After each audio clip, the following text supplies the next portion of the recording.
recently had some interesting things to say about junk food.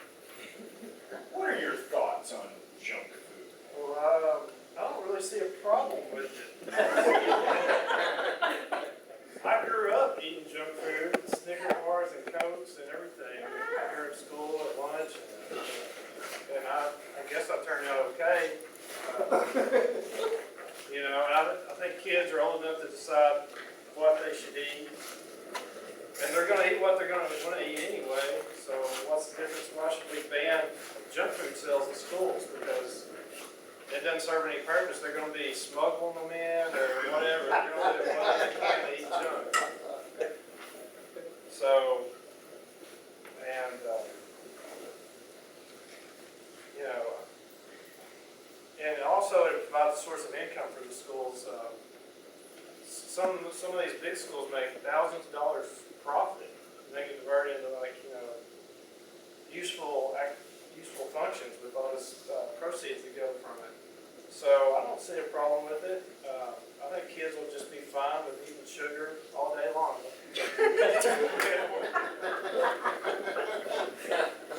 Now, Ben, I understand that you have a different outlook. What is that? Well, that is absolutely correct. Ladies and gentlemen, I hope that after I'm done presenting my argument to you, that you will agree with me. I think that we can look at the general population today, and we can see that childhood obesity has become an epidemic. We have childhood obesity and diabetes on the rise. We've got kids that can't focus, and we have increases in autism and things like this, and we have all these studies that point to the fact that maybe junk food, just maybe, junk food is the cause of these things that we're having in society today. So I think there's probably three things that we should probably talk about. Now, do we really want to, I think we can all agree junk food is bad, right? I mean, that's why we call it junk food. The name itself indicates that it's junk food, probably we shouldn't eat it. Secondly, I think that kids are not necessarily equipped with the necessary information to make decisions on their health. I mean, it's one thing for a parent to send an occasional candy bar in their kid's lunchbox, but it's a different thing for those kids to be able to go to the vending machine and get 5 or 6 or 10 or 15 candy bars and Cokes every single day. I mean, that's not what we want. I think, and the third thing I think is that we can't really trust the judgments of kids, not just because they don't have the knowledge, but because they're ill-equipped to make sound judgments to begin with. I mean, how many of you recall stories where kids jumped off of barns, you know, just because they thought it was a thing to do, or they think it's a brilliant idea to stand in front of a video game and play for 16 hours a day? No, I think we can all agree that by banning junk food in schools, we're limiting their access and probably increasing their ability to focus on studying in school instead of eating junk food. Now, Clay, Ben makes a couple of points. Junk food causes autism, and kids could buy 10 to 15 candy bars a day. What are your responses to that?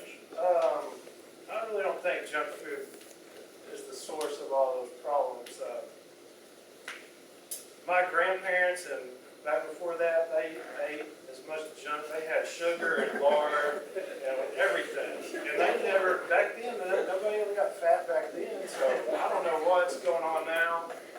But everything was fried back then.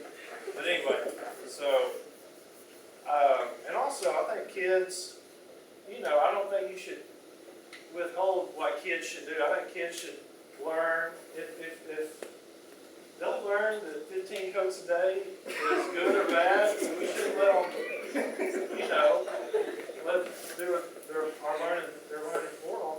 We should just let them learn on their own. If they like it, you know, let them do it. So, Ben, Clay says that the older generations had plenty of lard growing up and they didn't turn out fat. Why do you think that is? Well, I think the argument that in older generations, perhaps people had access to lard, which I don't think we were necessarily talking about. I think the comment was about junk food, specifically candies and Cokes and things of that nature. And I think that by to be able to have this. But putting that control back into the parent's hands instead of in the child's hands, where that parent has a line of sight to be able to see exactly how much of this kid is mine, how much of this candy bars or Cokes is my kid getting access to. So I think that's probably a positive thing. And as I stated earlier in my argument, I think that kids aren't necessarily well equipped to be able to make those decisions for themselves, as we see demonstrably through all of the other stupid things that they do on a daily basis. Okay, thank you.